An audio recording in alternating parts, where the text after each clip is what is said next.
Somebody grumpy. Need some coffee. Monaco tell history and periodic law. Okay, still waiting. When Need learning target.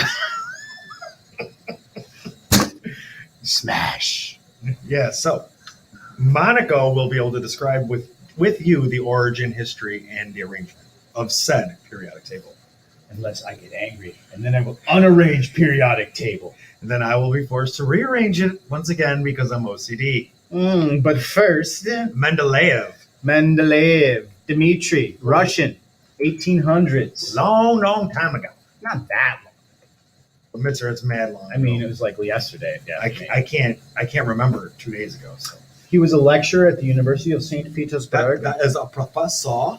Yes. He was very important to the Russian industry and commerce. He also came up with the standard as to how Russian vodka is made. But we're focused on the periodic table. Yeah, refocus. He arranged the elements by their known atomic masses from the lowest to the highest. Yeah. When masses were known, there was a way that they could do it. They could figure it out, totally different than how we do it nowadays. But he then grouped them in vertical columns by their similar reactivity. He knew potassium and sodium reacted similarly, so he kind of put them in the same column. And when he was all done, he saw big gaps in their masses and the properties, and he left these spaces empty. You can kind of see them here. See, there's some blank spots.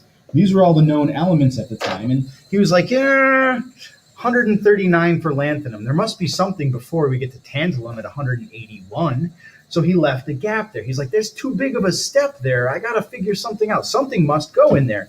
And that's what the big deal for this guy was, because in the future, new discoveries led to finding those elements, and they fit perfectly into the spots that he had left.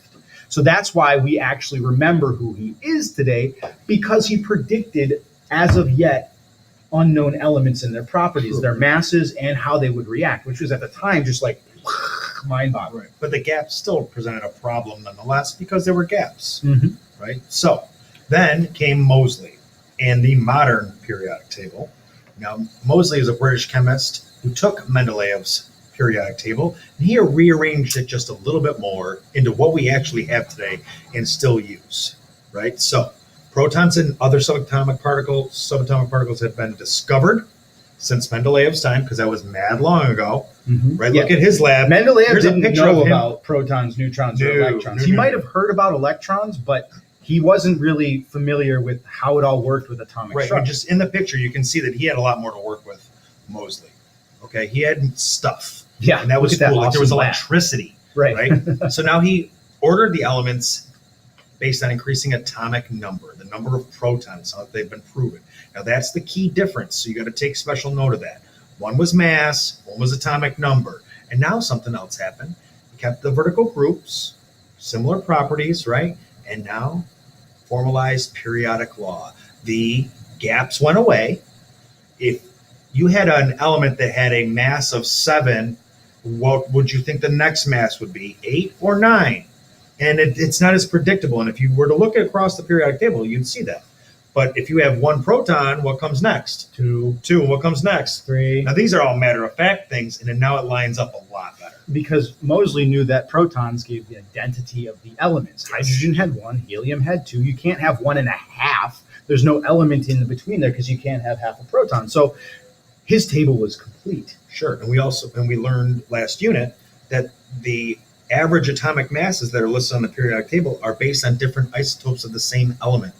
What didn't change about that? The number of protons. So when he had all his 118, 110 elements listed up and categorized both vertically and horizontally, he was able to predict the properties of elements without actually testing them. And now what we talk about is everybody in group 1 starts a new row, starts a new energy level, 1 valence electron. Get to the end, fold up, everybody's got 8 and non-reactive. And so you can start to see there's metals on one side, there's not metals on the other, and the properties get very predictable. And the act of adding more protons to the nucleus with more neutrons and electrons progresses you from the left to the right across the periodic table, and the properties of the elements change accordingly as a result. Sure. And unfortunately, we only have 2 scientists So somehow you really didn't get into that. Do you want to click the button? Stop the recording. You want to click the? You got to sing the song. Click the button and turn off the video. Click the button. I'm not as fast.